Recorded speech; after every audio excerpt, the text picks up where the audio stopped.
Entrez facilement dans le monde des esprits et trouvez la réponse à vos questions d'ordre spirituel en suivant régulièrement le prophète Kouanou Edem, maintenant disponible sur les réseaux sociaux.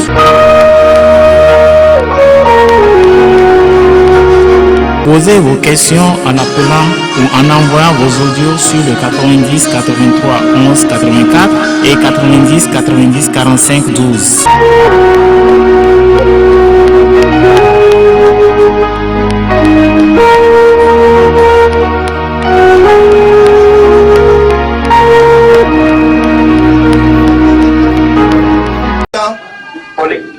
Sora bedo. Oh, mi tami fon bia. Et il faut pour toi dire. Ah oh, ça va, ça va. Quoi, et toi, tu as mis dire avec un seco. Da pene mi onto Ah, e nom le pakolo te o ale. Ah, le trago. Wona le nti wa. Ne hi ya de mo pa mira awo be nti do. Nene. Kwa ntam do akpena mi ye magbato mo nkpokpo ya jisi bereke beni kokokokoko ne nebe mi do na nku mi ato mi ano mi abe bubu mi oju me fia o veve to radio RVA be zime no toku vosa ko pata nti mi okoko le wo ena egbe ale didi pe a igba le do akpena amisia mi ro ya pe kaka yo apeto ko anu Monsieur Boris ke mi do na makokoko o ma bagbo re wele plomi zomi de yo tapi mia ai mia na mon poko mia to mo to de tiade bene ni be tiade lo sia o nya mia be radio no bawo e wati yo mi fa abia e le ya magbia ne o bo wa yo apeto ku o muto yo aga senya mkokoro le kima la be mati ko nya tiade le radio adio ko to ko fa no banye 90 83 11 84 alors 90 90 45 12 99 48 05 47 quoi il y a activité quoi après to ko no ago amedo wa tumbe ela nyobe yo ato le ago iwala be ke le ji be ala fu de na yo fie be na we no ho jwe na yo na adora de bo agbe ka de fia na yo ma dogo okay akpe allô akpe oui allô oui do akpe mse mia fofo olo mia to mia amia ba me veve obe didiao yo madidi me maglo be sibede ke be nyine ne a mana dodoa kura kela va mana dodoa nkekeke mano ejua me a efike mano chai matem kwa medoa mana be dodo le muaji alebe amegede mababu bekwe a ne be ma kwa medele parce ne mva jua me into mava radio a donc ne ndire radio a matem kwa medola afire ke manao nkofu mpo wakikola te dogom le funu et ameko le pali metia manao te pere ke ora te dogom le funu ameko la no agunyo gbocha Monsieur Boris bila wa bila jola ele doa ko nya ka kudo atigbe to cha atigbe abaye me nene alo atigbe abaye me o atigbe abaye me ma yo nda pe na mesia me ba mila we bila nyo mila ba isia yo professeur ko no ago ma globe yete ye glona be mani yesu alo mu ko alo ko du alo subo alo ko se ko mi ndo mi ko se ya be wa we ya we na ni o won awugbo yin mi do to be tamonyo wala we batte da file bo ye la we wani mi on do mi do to tete mi do ntede ameko ye ni ate be akpe no se la te va maneni aka ko je da ka premier igbe nda pe koko ne ni a agbeto a njokudo religion ni pepe o gbeto njokudo di ko se ni pepe o enu du anyi amegbeto be enu didi le mo vovo nu be nu du anyi enyi de kebe khose di khose o subo o Bane mi le trop do no kekekeke cha funu apo ya gbe to baba yi na nu wa ken gbe ba jona bo mi agbe ko de be si be ken gbe no kokokoko be kose alo subo mda de amere o amegba me si amekeke nyanya wa kwa egbe are ni so mi le son solide e mva donku enyagbede le mi be gomeje sukulu alo mi be mpakpla ba pado wa mi nyabe mi afofo mi adada o fiomi hado so kudo mi adeni gbanti mi donc ko so be salutatoire pays de nos aïeux bien sûr haya mi ko be ni be enyagbe akengbo la koko jidudu Togo be aflaga idia amesia odina school view dina de kebe haya mi ko be akpagman le ni akpa vilia le ni akpa miton le ni c'est ça de kebe haya o so do gomedo pe anyinami voane amele ameketo haya di le gomedije mi ne do afire po a ngba ba wo na le hake o so fia le gomedije amea ngba ba réagir na sibe enya hare alo fie gomedo pe le hadidi me ba so de bubu be deni gban be aflaga ntia e ba ngona be ko dia mi le dije va mi divoa ne mi va ne nyanya we nya gbe won le na mi ya ne mi va do afide mi ma ngoro be han on mi le se mi via ele si bebe gbe mi ma Togo vide pe ma te gbo be aflaga po ala zin alo la tozo ya lo la so o mayi ke ni jupo ju la bidio e ba ko ni ne ke aflaga wa enya ke la flaga si eni hagbe nyagbele hagbe kebe yo o fio mi le gomeje school mi be mi atogbi o pa nigba mi ade togbi o mi ade mama o nyawo le nuti fafa ihe ya me mi adi nuti fafa jojo e ya nti le be mi ade bubu mi anti mi agba bi onti fafa cho mi agbo donc le nunya alo si jejepe enyagbe ya me a e fio be nuti fafa avuke yemi atogbo wa mi ma ngolo be gbede o ya lema fifa ne va ve mebe mio gomeje sukul gomeje nunya o fiomi ni kebe nyaya o fiomi ni kebe haya ken gboye mi apa gbenono allo bele sa ko ke ken gbe mi apa gbenono mi abe di hosele va le titre mi adeni ban be nunya ontia ken wo fiomi mi dale gomeje ji ami won mi da fule mi abe deni ban ji won mi du ko ni mi abe deni gbe won mi gbe koduna mi be denigba mi gbe koduna mi to gbi o mi mama pe avunko yo le nuti fafa abrode va juya me ya mi o denigba viwa mi mo be nene memo e ni me so mo bubu o be ni aponti fafa to nene memo ji ke de fois le bebebe wo bia to bo vire alo denigba vi bu sebe no so be du flaga so don ko are e la gba tende afoma alo no le koko ju ba flaga idiade amere ba zona va ya asisa laure wapato nonate kafra negbe mi abe pa dominant oko ne mi abe pas de school lo le alo pas dominant lo di na salafike na school pa mais même nous le coco drapeau to ja 11 on aba ina va mi di pepe ke la nya gbeto mi abe lawe wa va mi di pepe ke la nya gbeto o ti ngbele idome o ti ngbele asimi ne o la gbeto school poadi va iba tobe omdo kaki omva sukulo omle sukulo oni dilane vali evio ina sukulo evio mina sukulo ibe tobe o tofunga le kobo le ditogo beha tout sur le coco aflaga idia attention pour la montée des couleurs o le coco color idia ye tobo va les onlia amérique pe la walo do be mi le noter bien sûr on t'a nous le trouver ma ndape fefia egbe ade asi hohoare egba pato le mi abe didinya omu abe gome didebe du ya de kemiate sanya gbema du kobe seno alo constitution togolaise tibe dodo ke die otu jualua merci dodo ke die otu jualua de est-ce que mi balele le nebe dodo la si alo mi nyabo otu juade dodo le di ke ni le bubu dede ni mi antonia de kuya ya bia wa le se pe boa de kanye be bokoto nya be bokoto mi nya nwe ta woto na pero ne pe nipo aflanka alo ka ke jolia okay fika ne be ba femini ni are mi fi ajogbe le mi abe mozozo nu be est-ce que elle est didimene togo vide pepe wa togbio wa mama wo khonu ti fafa le deni gbandia o pa jeje sibe le agbe ko fi o mebe yo togbio wa nanu ti fafa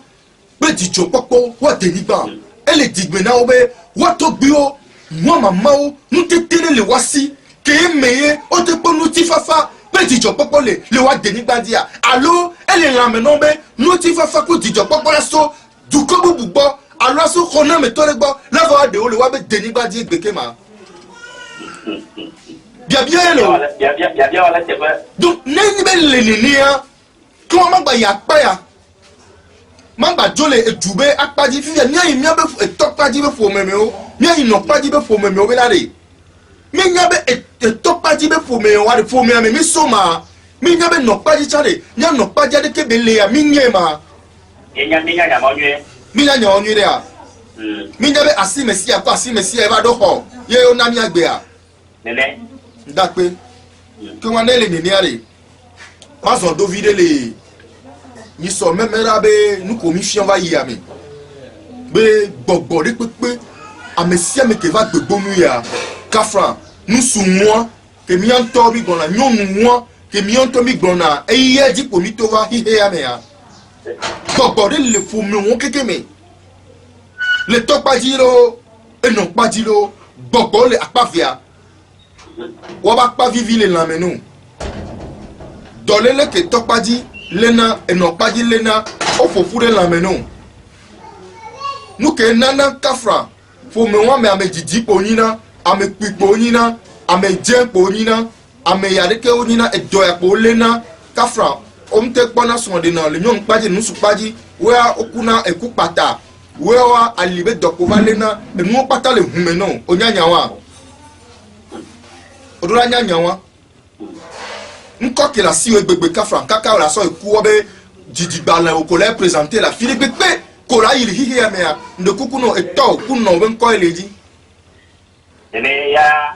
madamada no nto gba wa do su no bubucha alo gba wa do nko bucho gba do jigbo ma no alo nto jijigbala na o ye nko bu lo nto ba si o nto ba so nko na ndoko cha identité o hunkele na me na wa eto paji ku no paji ba egododo ena ne nebe huwa fefia orukedi la disi jojo me ya orulanya ne nebe nu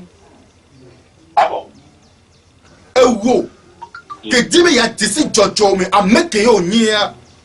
orulanya ne nebe nu kafra lukata yo le bebe bo anye azoli 10,000 le hihi ya me eto be tori to gbe origane odisia eto benno Victory Odyssia. Comment on va y demain on va quoi la fille d'aller au moins fuir. La va mais on décide aller on m'avait fuir. Togo ga nous souvenez ne odio onia. Non ni o are ne o be vibe ne be jabole dio o be o baraku du yare. Bo ma ke problema. Fifia et nous que les togo wa ko mo so li fu me ani kaka ne gbe no ni o no be jabole fif afibu buve togo o be jabole ne be nu diare. Awa be to no e. Et nous tia gbe todo la jesi be jojo sofe. Mi kwa mi blone kokoko be soit be ni chatia be la ni na mere pe be la te ho ne pe ji sefa. Va mi blone be nous te tele no na meme nous nya de no na meme ya mete ke na be va nyan ke to hosi. Il est mia. Si be nous te tele la no me o. Par exemple, ça dit be mi pe be obo no kwese o la gbon nya de no o la mettre croyance au dédié foi au dédié c'est tout. Donc les miens be nous fait fio mais bon abe amedi pepe ne jagbagba ba di en to be jojo me le yelo ko me. Egbe mi le fio mi keke o. Egbe mi le fio ni asangbe o. Egbe mi le fio mi gapopo enyo gake enwa de diade ega ta mo vite couvrir no pobe ayire on to do kome ne abio nyata seberare le laomede le no pas di ore le etuhume eto pas di ore de ke fu mi ove joso fi ko ve do nu ne umnye wa kafa nyonu ko dave diare o dave nya eto pas di ku no pas di a amede be vi ke oja de alors amede be nu su ko dave de la no egboare o dave nya be tokpaji pe no paji o dave nya ba on to nya tokpaji o o mia no pa di avec nyame de toi ne wa bi o to gbe to go be nkori ma de ko da ba gbero e no bi se fi ka to yi mi me ka be didi me mi nyo egbe ya kafra o la tin bia me de be Yesu be didi me de ma Mohamed be didi me de ma o la to no so Genèse kaka ka yi Apocalypse be généalogie de Jésus le neke fait elle est facile on me l'a banane mais on l'a pas bobé Jacob dit Isaac va dire Améa va dire Améa que elle va dire nous suivons maintenant elle va dire via mais no word ne be nous pepé le togbo noir de au début pour le hihéomi yao monsieur Boris dès que il est bibinade fi que mi blonde du ya me benade kafra hoseyo bebleyo na ne evio kuade ablime yo yina monlio de ya gbeto yina josope ya gbeto yina eve agbeto mi na fili pepe na be diwo de la fide ya gbeto va yino mina tobi obo enu kenti na kafa na mere mi onwe gbe ya eda yebe généalogique melo eda imamo ogbero ah bon eda ye tobi ogbero mais tu veux te faire les liens là il m'a mis tout ma voix là le tipo pour toi fofonye minade kafra egbeade mi yona ne be technologie elle a avancé be amepetori pepe na te découverte ne pepe ko yona be nyate pe ko do mensonge le recrutement et veut tu quoi wade tout quoi que ma demelke que on nya généalogie to pa di wa didi me wa nka on va be ne quoi elle va be ayiwa bo afibu yo osusu ole bien sûr afibu susu ole voilà que nous kunya nya ole o ba litomea on la région arbae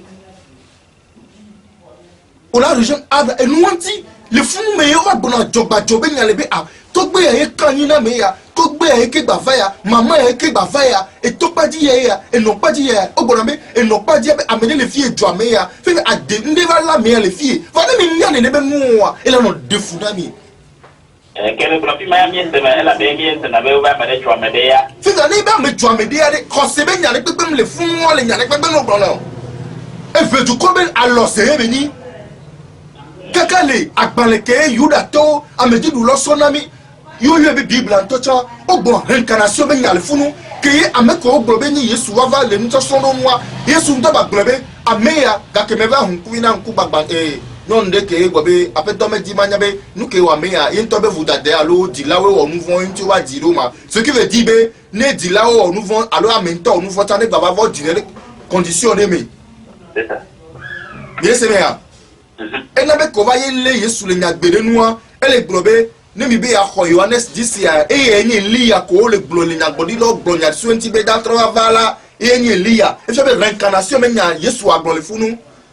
c'est ça donc nenye be a veut tu connais le toji maman le toji be guye be didi me ba fowa ne donc fi be e fi ke yen to e conseil sukula no tu to gba to ko fi be ye dogbe na o nya to bio fani ba nya wona nuti fafa be dijo le nya be deni gbaji le nuti fafa pe lono pe de ka o pe evri me la nya deni gba le no nya be de popo bien c'est ya mia deni gba to nya fe de popo ke nya me vri me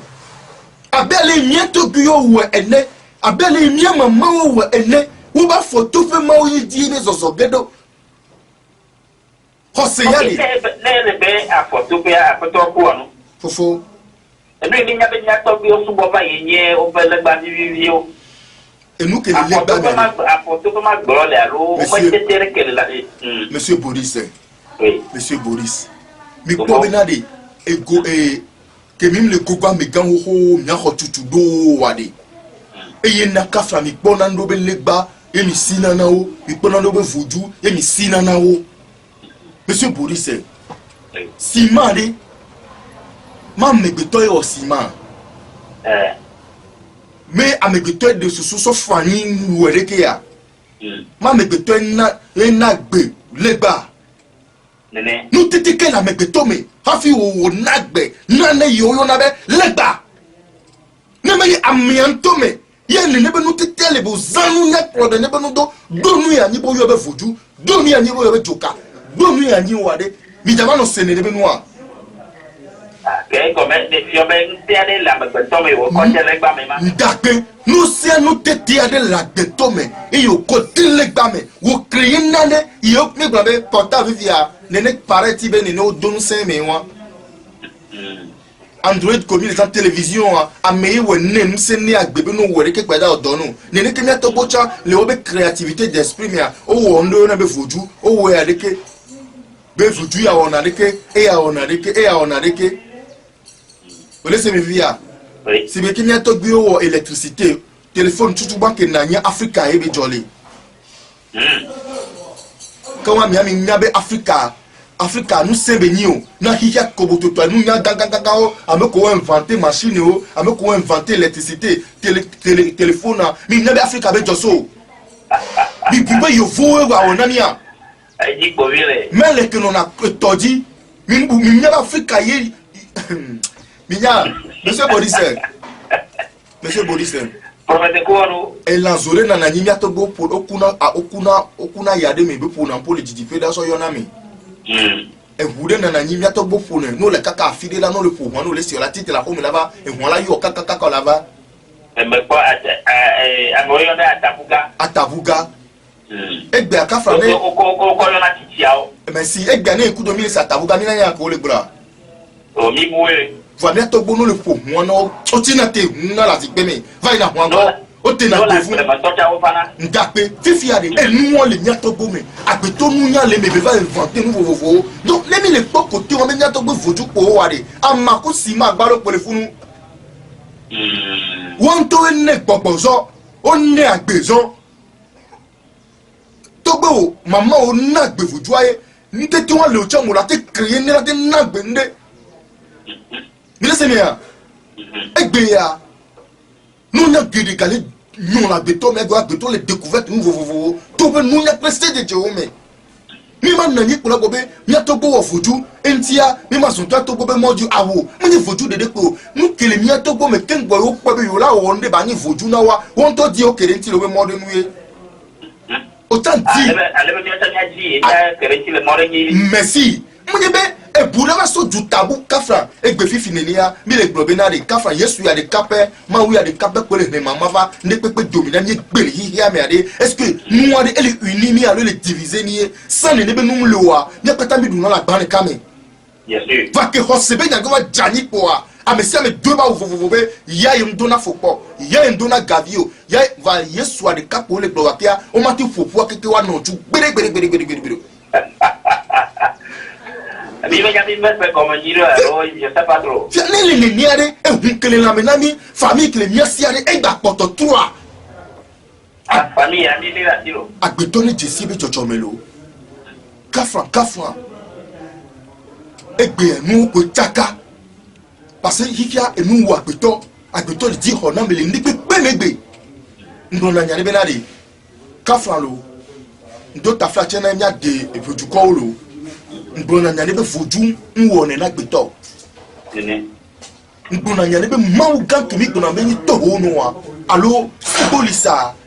mbona nyati be nwone ne amegbeto kima moment de la télé jiro mbona be Yesu Kristo nwone ne amegbeto minya monsieur Boris egbe kin gbagbeto la du noire ola ha de lo aja mkwe que yo ondami nyabe ko la boa me sambe ndule gbegbe bola boa me ade o na dolo wona do iba ni ba nyama nyiro ma ye me no leke que yo be ma u nya ojo la boa me ade bo fi agbeto la hade fi ko baba gbobo be fi ma u sonu von wa kezone agbeto gbale ha o da de ha joa ya le te bolo o be nyon la leku o fi ko fu ma u fo de adan pleva ke mi atem grambe o togbere o de fi po de onda ne dia o de fi po de ada gereli agbeto be nku ne nyoba nya be na de ne yem so e ba lo amefe ya e ba fo via me wo ya so la ni gbon wa de nu ke le die ma po donc nini le fi onu amobina de o di on keke ya de kegbe o di o tira kegbe de e nu kento le noa meri agbeto daba kede ntibela de yento kwenye ndodo na hihi apata kafa ola fie mi mi ne so ni aso oreke nyina olo vo amebe nyuna mla gbanti oplino c'est ça mi yi mi ape josofe enu kele jolly nu ame no la mebe dokolele enu kele jolly diwa jojo mebe nu benyino mebe nu benyino fu mebe nu benyino ne ola soka dede wan ko wan fiabe on ba le fomi wan me bien sûr ko wan tro chafo me buno ke e gapo ko be fomi me kengbo e ola san sorti la e dada be fomi me wa ne wonto on va le vouler le mot que Dieu l'a voulu o tatine de be wo be il gane ma ou de dia ola so wa so no poga ah bon mbio bia be professeur igbe ka be na de el la ko gamna ko la fomi nka yo dunama auto normal auto na no vieux el la ko la ve me ode ono vieux via no va ko la de be si do ko kutogbe la ve me ale kuna da la ve me ade e ja yero ndakpe hishane ba so nunya pe nunya no aya popo ne ba so nunya pe aya popo no amen ne mi nya asoso ni hihe ya mo wade nka ni pepe ke mi la be o ko di solo monsieur Boris egbe amede la ten justifier be ami ya nya be ma usu bola 100% beni onya ya blonné amola te no diplôme tu mérites be onya be ke suba ma ututu gbale agunu to me c'est ça voir jogbe voilà te sofa bien sûr basic voilà te jolé diofa hihia akonta kebe wona eto na bi to bi popo il c'est ya donc agbeto ne to bubo ne ba vo pe jojo mi pe e modi ne enu ya gudo agbeto a enu ya budo megbeto a agbeto la no we kaka gakia ne pepe ma no tro e la no so dabo be quand pata pour la bobo ma le sebe gbedodoro e alors vous jouez le sebe gbedodoro no yiwa fi ya la te toro mo be ah ele o nouveau e fi la te toro be ame du ko e fi la te toro be ame enawele mo po ni nya gbe ko nya mi la no sele nya be to mi kaka mi so taba yo mi sikpoa mi an to ke mi nuro be mi adoku ya e na e hikia a hele mi le mi ele si bebe ka fra e on to doro ko gami voilà on a fait que dassa flado voilà be galeji ba mi ro ne ba huon to na yi ele si be mi la no de kaka po alogan ne la le mi do gami ni il est seigneur oui c'est mi la no mistake kaka po mi la jago pa la afri po be alogan we le o le seigneur be fi ke nyama do ya be mi a home mi e mona isi mi ba me ele funu le de non non mi c'est pas Evo terminé obene mi anto mi be ave na gamede be etisi amede be no deke o tesi amede be e on a la fille deke monsieur Boris obe mi ve mona ya home olia mama mi ya home ne ba me ele de non mi ya home no be na okay kwa ola po yan agbo agbeto ne tisi be jojo mi anigba kidimi le a eye pe ni ma wo ne to gbonya ndokusu ke la ya me a eye pe ni ma wo ne to gbonya eto to sisi aya pupuwa ewe pe ni sesen o ne to gbonya baba prophète quoi ago ana de blona mi chobe nyamba baba de o tele mi apon ko bete de wa anigba ha ko do na lemen eye be bien se bede no ka ka anigba ha ma do na lemen eye obi obede ye masele bibla mo globe anigba do to aro ko na anigba wosema ko be ka yina mo ndakpe le blona même beton de Jésus de Christ le ke ya me beton la Jésus de Christ ko pour ani bantiro mi po be nyagbere gbona be anyi amegbeto yin e anyike ogbona zuzuge anigba le mi be géographie de mi po be couche ame asire kele si Dupe amasi de kele ne bo pani bangbalo ya o ba ku ya do afidia o la ba pobu o ba ku no ku kaka ba do afidia o la no pobu kaka ba si de ke te ne ni be le nu so srome ya o te nya ne ne ke no le po nya be koria nya be ko physique ya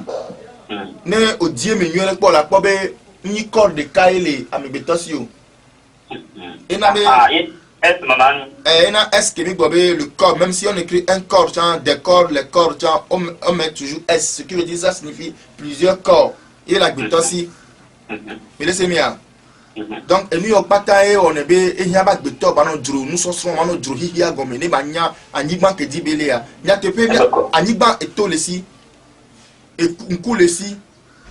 dormez ici. Fifi, nous, n'y a son le diable, n'y a fi que l'on doit fournir. Elle c'est que bébé vino quand on a via de que dit besoin dit va fille de doit fournir et nous a dapa aïe vini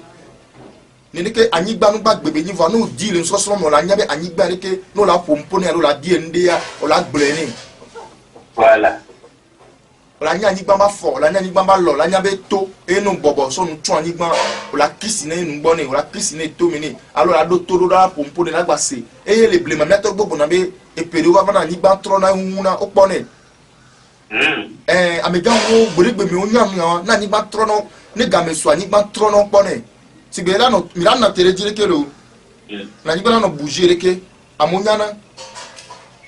blema mi gan ho nyana e trono pone si be ke we trona ni ni ya amoko do na todo kyo la anya nyama amegan wo gbèrègbè mi onyane ameko na me gan ho do na fo po gbèrègbè mi o nyane ne be nu na ya to chan trono to chan nyama ya tro c'est ça. Si le mien be nous mais onyana yi ne dija jabe game vana cho onyana be game dija na kwa onyana ame gan hore le fifi diene ela bio game gane ne ke poa onyana ke bele ona ela te mo ni zo yin ko gbe vide ni apo ela bo ni jin ko kote no jin ko fun pa ne ko fi ge vovoli o le pela gnya sika game de ke le po ne vovoli o va ya fogomo no penya sika be abele po gawie ve gapato mi ti ne gawie ve alo gawie ka kufa ne va douci maintenant ala gbobe le gawo me yo le won e no be power chi mi nyanya ochon opona be nyanya we abeti o ba me si won donc hihi abe todo do ela no la nya go me hihi antomi microku macrocosme gbogbo me to kun ti la me to a eye mini donc e todo do am de ko pe mu le gbe todo ra mu le oko quoi c'est bien et non toi amelo que me yi me bele c'est me kare me la vale ne mi ga ku son ku vieux mi le commerce dimiti ame wore alors mi ti bla vile ke la no no afire o de ka no no do di zime o de ka ano ingbele de demi no be tele woni ne be nu ke kisi ante tiare e va no na be ki anto va di ne be si di fiona gbeto et nous entend les miens me voir mi nya mo ke di tutu mi la tola nyam ke be nyi o na e mi na me bu gbo be na no fio mi alo mi na de ke wo enyo ba me de la fita mo no enyo ba me de la fio mo va me no patita me la fia o e ko me no ko le mewa me ke le am no ko le mewa no buke le ta me o e buke le wa cho me donc par ça c'est fort et là no kere no ntine ate desinde o e ko be nya yo alo no pro me nya ko na na mi le tapetia enu nya ye woni e ya ta ya o be na biye eva nya ye be nyi ore fofoni opone nya ye be nya yi maso subo re so va na mi be ende le ni ye to va opobe ke mi le gogo me gan ho ye ba kafra mi aro mi jo fona ne mi atoku mi anokola simi la be to da he la fuda he kwa mi vona na ware do ka ka ilo yo ba je to fi onan ke va na e o la te yo to alo mama o lo to be no to be to go la te yo ba ze to egbe onan ko se va na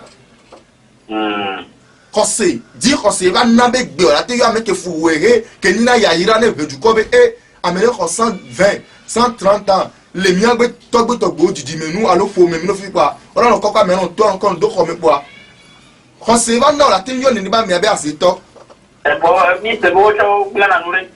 o ko be so kaka blema jojo me na gbe to pe ale enu gbegble ku nu nyu la me gbe to pe me mi le se me ya so de vie minto enu ato jere ngom na me agbe si gom na ya me pe jode mo ke di be la jode alo di lo me jode mo ke di be la de be adere be ba le me kwa me le siku de kaka va do afilia e va tirer me so na sisi me enu ele amelo mi popo nu o juger na o be de ke e go me ka fra wo chan de ro le ya kenibe ame akpasise alors mtasela yo nia enu ke mi o to a okwe si bebe opobe comme eni ameka howa no vio kekebe que sinon nous be ela lo mini alo pifia kebe mio noa e via khone ne be no zine ne be no kekedi eta quoi passer be homa ya rekemlo alo nu ya rekemlo donc jena kela nya motoa o zi e go be vodi nyenye la me won me que non o si kaka o si kudo e nyibe na me ava si kuto ame ava nya me fuda he kwa so ki be di bia zeno ne si yo waba me nyole waba me begbele chacho le ke non to parce atavi obe di me ko e to e non be di me ko le tasi obe di me ko le e fofo be viontia yo la nabola e la heavy kudo e la nabola tente gogo e donc nous que dans la noix mais amni bena me agbesi na me agbe to agbe aji kwa de ka de vi me de tugbe me pa e moi si na kuta me kaka be va kuna to gbe le me okay ne be la duzo la gbe domina wa unye be funa e we kengbe ba duna zo ami nemte nsela me asie gbe ya ola zindoji ola tu afo me do be nyuna me ola gba me do ba gbe do me e gombe ola nya fofo be video de gbe ola nya to be video de gbe pe susu be enu ke ni kesi onu le a so agugar kaka va ifike radio le kiklia america to e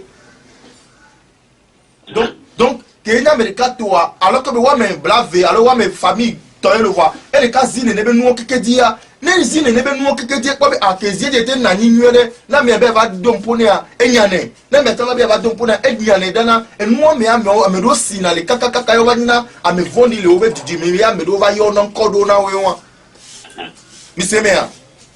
c'est en réalité ya blématoa amegangwa do sina nyure omkuna ku patako la globe ola ku zogbeku amela ko 25 ans là c'est bobe en crise amela ko bien que pour bobe ekua nous on na ni le bléma ba yo bien sûr et bien tole avocomi le quoi kafran ne mi nsenya comme moi mi te fo hi me ben senki pe pla de mi alokelo mi te o le blé mi aloko be o le protéger mi aloko leur paga e be nous on Cameroun on a wala be yo on est là tokpa ne pe ma on va kaka là c'est pas avec bibo we du koye ye ni aleke we won mi tani mi jo le monde o di le nunya pe si di de ba no mi asi mi so fo dala ni gba jade ani gba no comprendre me a o da for les filles so da les filles zonne ke imi akwa gbera ti bu enyo ube mi no blame no ko be nsene le tomi la no mi asi nsene la yami ezomi la no mi hey ya ba da kan to chola di o mapo yo monsieur Boris abitan le tisiro ko wuni on kan le ko di bi nse la si o odo nse do gbogbo me nse e won de o la so fluence o so flu na me do ba ye o so flu na ye na me do e o le se me via la so fly no pe susu ba vande gbo se nde da jo kaka ni ne sipoa nde ntoke ni nuantoa o ma teken la gbe na o ele ko si abe ni to ni sogbe ni ni bi ya pie ni be di e joka alo o se de be ya ko protéger bien le pio monsieur Boris oui monsieur Boris vous nous nya presi de diare e ye pele pro hihia mi glonya de fifi be elanga kele ave me be tout ogbe sin do kware e protéger le pe ale nya bebe jaye agbe amia aye kununya koyi misia mi desia ni mi tele jaye na hihia be dodoa e be mo huna na me mi desemia oui kafra glonya de ba samia togbo wa ke yo vo gbona ogbo wa da ba le wa da boyo mse todo wa on wa tukara kudo de o bien sûr on wa tukara parce que ya togbo wa amelo o me ko no on amelo me a amelo so apupi so blame do ko so apupi non tokbo o so tuna me do e o so blai na donc aye beble ko no mi anto mi be jaye po amega ho do na lo be e danke nya so zoa e fle kekena fifi ani be odibe ba gbegbo nu be fli ne keke agbegbo mi ne keke na agbegba ne agbekane tera agbekantina ya ko on do anya zonzon monsieur Boris vodu na mesi wa una melo oh bien sûr yesu na mesi wa me una melo le grata ma u be gbogbo kokko na meji wa me gbe todo na sidan kunalo ma u gan ke wo dipo bra ngba ni mi gbon be wa gbe to a le khose di khose lo no e no na me gba wa nu gbegbe jona na gbe to da gbe to kuna ti na melo le vioti na ni lo Bien sûr. Aya pour nado de violo. Et fi am baso mawu, alo so foju de gbo, alo so gbogbo de gbo ke ngbo yi mi la be onu le yo la gbe o. E so mi ante mi be nunya ku si jeje ke di agbo yi. Kafran, mi grand bureau do be nya be ne oni groupe sanguin de ya. Ne be o jire via kapopodo no ngbe dobu na mi ogbo lo. Bien sûr, bien sûr. Gaon be ketia ne ba buon me we be do a. Nkan ko le sen lo. Nkan ko le suba lo. La jo pour no yi pa me o ikonji kongangangandia no gbon me ya le fi le do ya ami ya le do ya onya me ko no na te po ke ngola po do agbe lati ya dokita o no na te po mo no wa operation ani no wa ba po egbo wa o de ke nu gbe pa mo pada ya be fodo mi via lo ga mi ni gbe be guvie pa enu gbe na lo c'est ça agbeto ne jesi ro pe bisia OK e won ko mi gbon na be rekereke wa protejo wa o de ke na wa re ameke jesi ro pe ari ele kiki abe pototo te ho ya ebe wo ele kiki abe pototo te ho jabe no nto nyabe ve dona lo fiti de me no nto nyabe eve gbela me de be nuare no nto nyabe e ba me de be kuwe nyanya le nyanya me na yare voilà yo nto nyaba me fiti ni be il m'a été dans sans côté yo no da sécurité la bodina yo ari eh obe semea obe décisé o la doka le ba mboni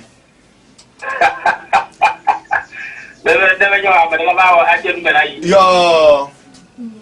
yo monsieur Boris Santori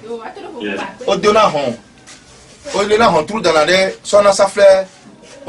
tune o pole na rido adonu po o la no ni kaka la ila gbo de wa be sa fleur so de la ne ko amon le 6e gomi ala fo tutu na gomi o yina kaka gbagbo na we gbe asa fleur so na ipalo mi on sait jamais no sa fleur le ipalo mi to chare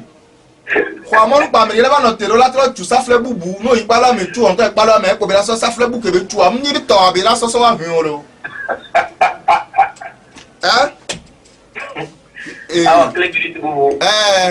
mi de kuku benari ame sia mi na gbero kwe mi sia mi na la mi se do kwe mi sia mi na espoir mo popo do kwe kwa ne la mi pepe mi ola mi la ba na ola se benari amerique wo ne na mi ola amerique nda ba wo na ola okay ne ma ba na nya ya nyem da gbo ne français gbo mo va bien wode de ke apere ntinyi si be odo estime de choix la ten lombe ya on gbegle alors là lombe ma on gbegle ya on nue si tu as libre choix quoi voilà par exemple filer no so kakra no alo so lan no bo no wu amede fifi o monsieur Boris via si be odo chacha la te gbe allo merci allo ma wo eleme ni allo eleme fifi never veut me be o wu amea dembe me son lava eyangba ni na chati amenu yo oh ya tubi ma automatiquement sbe opo nya kendi agbe funda alo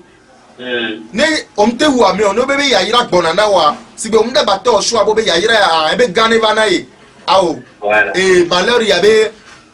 yemda subir yo ehuma wa lo yo no so keke wa safodi na ya abohun ole se ya o mate wo su ambe ne conséquences ya be su are pe mi lo ono voilà ne owonu abe me sonu be su are pe mi lo la baba obe ame ke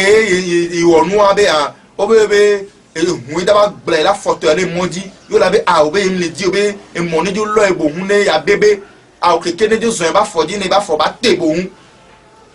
eye ki ga do e ya ba jo da va jo ke o ma ba te wo su abe ya ila wa ila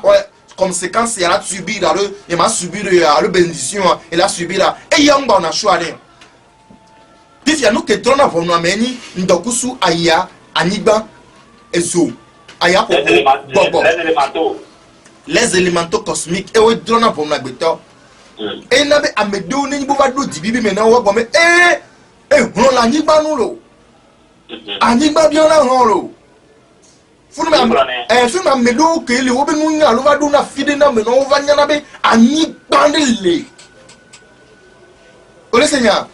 oui funu mo va nyabe anyigba le ko na be togbi nyigba ole anyigba togbi nyigba o yo togbi de togbi nyigba o drona bonulo yo de togbi nyigba bulme do drona bonulo anyigba drona bonulo hi ki me mi le drona bonulo funu me o won fifia o america ngba ba yo na be mawo de drona bonu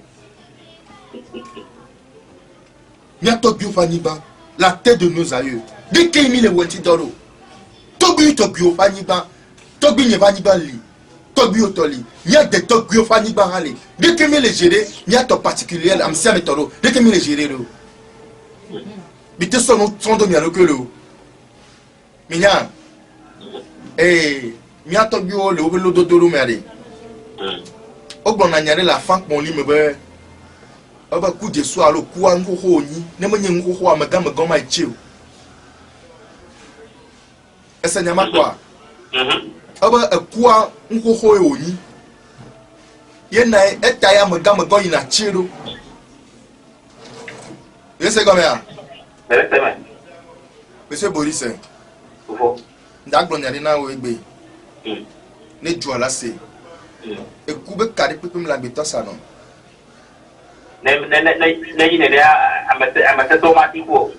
donc à des milliards qui a besoin de ça. Monsieur Boris. Alors il avait ça du cas. Alors il y a sa carrière que après il y a tout le monde. Monsieur Boris. Qui fait mes milliards. Nous n'y a que mon dioléa. Et mon silo. Ne et cadet les massa les hihénéméa. Massa et Kubeka benye maga ku va kenibe agbia e blomé e agbia de kanvano agbia ku do kuevana amri pepe ke la gbia mi le pobe la gbia e ku le megbe nezerika amri pepe ku egbe mi le fanvia agbebu tro le nkogbe nezerika voilà nene hiki anto dobe esere abialite ezandona ye enukena nenea nene hiki abenunya lewa nukena ole tidie gbekeye on le décide ko yo pudube ame ane konaye ame ane wole kenayo ehia neni be ova kede do ko ntia o magba no doya on voilà eni ake bua we swe saji anu alese do ko me nto enya be nu ye wela no bale gbulencha ejira no je ko mo nya be ye we voilà voa ola we ola no gblo la no bidi be nko o le gblo be ye wo to be nu ye ma bon to je we nyanyire ena be nyi so be fira e memera ki mi ba no terodia fikeye oyo na be vivime les natifs du samedi ya eni vivime ça dit be enula no wo deke amela nya voa ela siga meke mi oni voilà ne deke ne ndele wo le vivime wala timba gblo no be nu ya deke le jode dio vivime même c'est elle vona de konu alo gbogbo me be nu ko do ko mi ona lo vivime même c'est vivia mais là so vivime même c'est là où amela le vodu agbo amela no vodu agbo voilà kuchi vodu agbo vodu te no asi o kate no asi wana mela za vivime même c'est là tu vois vivime ya lubo be hawo dona ehun hawo o mo na egbon enyi ko klo be nu ehun a o laisse tomber à part monde boué on mais laisse ya donc à moment vivime monde on la ni avlume dao quoi c'est bien au-delà que on la nous célébrer dans si on le fie on la où le fou nous on la où et nous yanti kafa amedo wa la pobe nous fo kan on ko gakia et nous kele wa wa lolo un kele wa gwa agbeton na jisi loke mais nous si anu mila no gbona mo gakia big bon ko be mi don ti na mi pepe be mi o da ba sauver mi pepe o c'est ça o so do na mi na mi o fi mi so kaka to gbito gbonu be agbeton be pipli yin to de no dokwe wode de du no le wu e dade ya o la va du so no le fe dade ya o la va du so ni ko se be nyami so bana mo ba me ne ko nu ya ti si o gaka me ne jagbagba le yin to lo komi amani kusi ni ba nu wa jesi na de ke yeve e yi koju me kusi ya viviare e yi enu si ama ke enu si apa e meme ba me san to fa pori bo e chala lesma me kaya douna kojua douna afia douna ameli miomi to vona me bintina ya mi trona mi ona koreke ya ameli bale miomi ke amenwa e ba pa ko mi le donami emeda ba pa même le dapa na me pe ne so ba gbe na amede ne so ba gbe na me pe la pa gbe ma vo mi besoin mi dapa na me pe ko me nu ke be nia mi da ba kede nti berika ne mi be le digba mi da ba kede nti be dede popo kona me to le pepe mi da ba so afire pepe da ba wo na berika ko enu ye wo mi e na mi anto bi la wo nu be ne protéger mi o se me yo si bereke mi la chukobe mi amule me ya mi anto le chukobe mi amule mi anto chukobe ni o de kede mi anto o do nu ya ni be de pom ya ta e ya nyanto be nyae va le me meda ne mi ata mi te kere monti te dibe solution pour mi ba besoin sauveur de pepe kaka de prophète le dit de amere sauveur le dit de maou le dit kengba mi la te pa roula nu si euro yo apato ko no yeta di ketere mi anti